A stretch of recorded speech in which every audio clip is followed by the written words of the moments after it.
So now it's Geek time. I'm going to be reviewing, I don't know if you can see it there, Gears of War Ultimate Edition, Xbox One version. I'm a big Gears head, so if you've ever played Gears of War, you kind of know what that term means, but the very first one, which is what this one is, amazing game. I loved it. I unlocked the Serious achievement, which is considered, it's 10,000 kills online, and that was back in the day when you didn't respawn. That was considered, I believe, one of the top 10 or top 100 hardest achievements on Xbox One. They've got it again in here, but you get the respawn, so I don't think it's going to be nearly as hard. I checked it out. Graphics are redone. It's amazing. It's a great game. And what I like about it is you can transition from this to the new one that's coming out at the end of the year.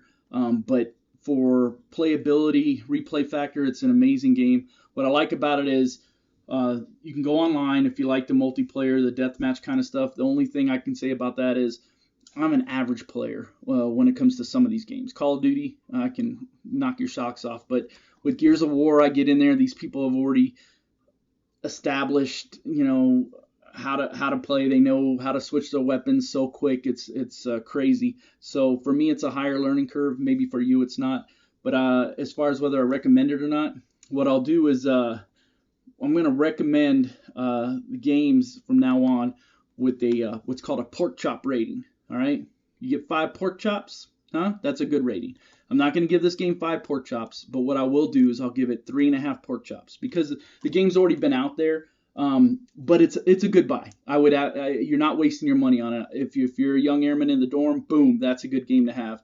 And also you get to saw people in half online. Come on, can't go wrong with that. So that's my Geek Time moment for this week. A must-buy game of Gears of War. So, I'm not getting rid of the ums, but anyway, I have a lot of friends on Kick. That's where I met the majority of them, and they would like me to do things on Kick. I'm trying to pull it up here right now. And,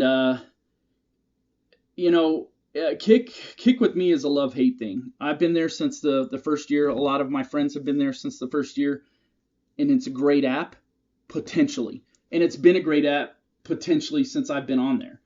There were some issues when I first got on there, but not nearly as bad. The scoring was much simpler. I realized that they've added a lot of intricate things. However, there's no excuse for the launch of Kick 16 this year. So that being said, what I'm going to do is I'm going to do a separate video review on this, probably tomorrow, if not the next day. But I'm going to go ahead and just go over some things about Kick. I don't know if you can see it, too much glare. Anyway, the app is killing itself at times. I believe that's a tops thing. Anytime you release something, you should really beta test it. But we'll go into more of that. I have a lot of people that want me to talk about Kick. I'm going to go over values and whatnot, and I'll go over that on a separate video. But I'm not ignoring the Kick community. I realize you guys are the ones that have my back the most, and I really do appreciate that. I also promised that at the end of each segment that I would answer questions. So right now, I'm just going to go right into my email and go with the questions from Seth Adams. I don't know who this character is. Did you like the new Madden game? Next week, Madden review. So we'll go over that then. Did you see that they released the Day 3 article on Star Player set that had last 3 are Pele, Rooney, and Kane, of 1 in 50 odds for Kane? Haven't seen that, but that's pretty cool, and I'll go over that again tomorrow. And then one of his things also was a why isn't Topps answering Black VIP support email? I can't answer for them, unfortunately.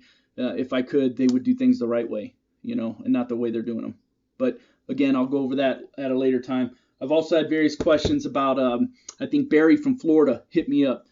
Who's going to win the national championship? Well, I'm going to give you my college national championship picks, and then take it for what it is.